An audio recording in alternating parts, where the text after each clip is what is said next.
ณะที่เดินไปด้วยกันฉันก็ทำตามฝันของฉันเรื่อยมาเธอคงจะอ่อนล้าเพราะฉันยังไปไม่ถึงไหนสักทีเธอคงจะเหนื่อยใจกับผู้ชายอะไรอนาคตก็ไม่มีคืนอยู่กันไปอย่างนี้ก็ไม่มีอะไรดีขึ้นมาและฉันก็รู้ว่าเธอคงต้องไปหาคนใหม่ที่เขานั้นดีกว่าและฉันก็รู้ว่าเธอคงเหนื่อยล้าเธอจึงบอกลาไปกับเขาเพราะฉันต้องอยู่เพียงคนเดียวฉันคงต้องอยู่เพียงลำพังก็ไม่อาจจะสุดรั้งให้เธอนั้นเดินไปด้วยกัน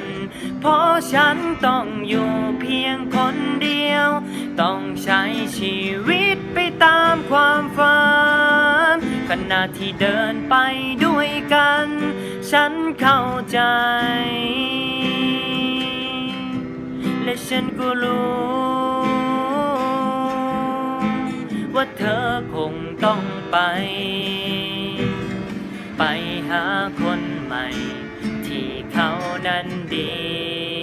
กว่าและฉันก็รู้ว่าเธอคงเหนื่อยล้าเธอจึงบอกลาไปกับเขา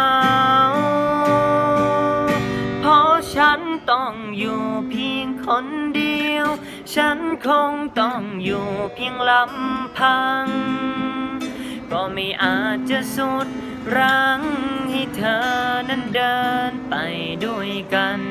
เพราะฉันต้องอยู่เพียงคนเดียวต้องใช้ชีวิตไปตามความฝันขณะที่เดินไป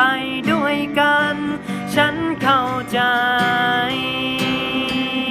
เพราะฉันต้องอยู่เพียงคนเดียวฉันคงต้องอยู่เพียงลำพังก็ไม่อาจจะสุดรั้งให้เธอนั้นเดินไปด้วยกันเพราะฉันต้องอยู่เพียงคนเดียวต้องใช้ชีวิตไปตามความฝันขณะที่เดินไปด้วยกันฉันเข้าใจขณะที่เดินไป